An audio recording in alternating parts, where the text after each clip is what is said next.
Hey everyone, welcome back to Premier Study and Investing. Great to have you. Today we're going to be looking at some news that came out on the Phase 2b/3 trial for Zyesami. This is aviptadil, also known as Rlf 100, being run in combination between Rlf Therapeutics out of Switzerland and NeuroRx out of the United States. They're also doing some trials in Israel.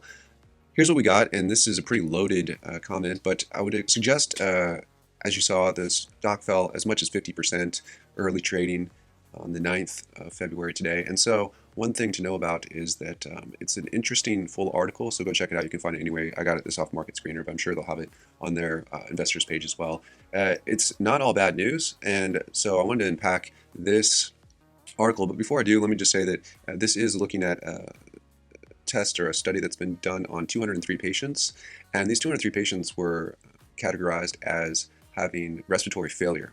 So this product, Zyesami Rlf 100, is not only being tested for people that are in full failure. They're also looking at it for people who have moderate cases, hoping to catch a lot of people early. So this definitely isn't 100% of what they're hoping to use this drug for, but this is one interesting thing. I thought I'd just put it in a graphical form, and it makes it a little bit easier to understand what we're looking at. So percent survived through 28 days, 91 over the 136 here, 66.91. And this is the one that got people really concerned. Standard of care, 47 over 67 here, 71%. So actually better numbers coming out for the standard of care. But percent discharge by day 28, 65 over the 136 is a 47.8%, which is actually better than this number over here, 31 over 67 for 46.3%. The other interesting thing you can look at, percent discharged through day 28 of the survivor. So if you survived, what's your percentage chance of being discharged sometime prior to day 28, and for Zyesami, 65% people out of 91, 71.4%, versus 31 over 47 for 66%. So you'd want to be discharged as soon as possible, and that was one thing that they brought up in the article from the CEO.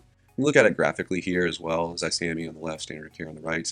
So Zyesami, total persons, 136 in this cohort, 45 died, so it's a 33% death rate, compared to a 30% death rate for the standard of care.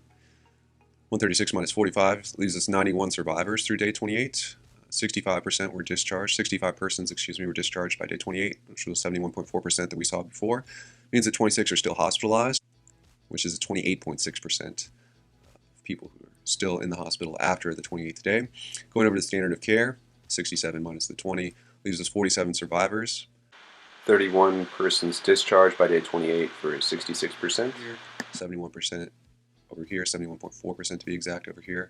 So better numbers for the Zyesami side, and then this is just the inverse, 16 plus 31 equals 47. So that'll just be the remainder of people who weren't discharged are still obviously going to be in the hospital. 34% still in the hospital for standard of care, 28.6% of people still in the hospital over here. This is of the survivors, okay? Anyways, fairly simple, but kind of a complicated paragraph. It's much easier to understand it, and it's easy to come back and review this anytime you like. That's all for now. Hope to see you guys in the next one. Thanks so much.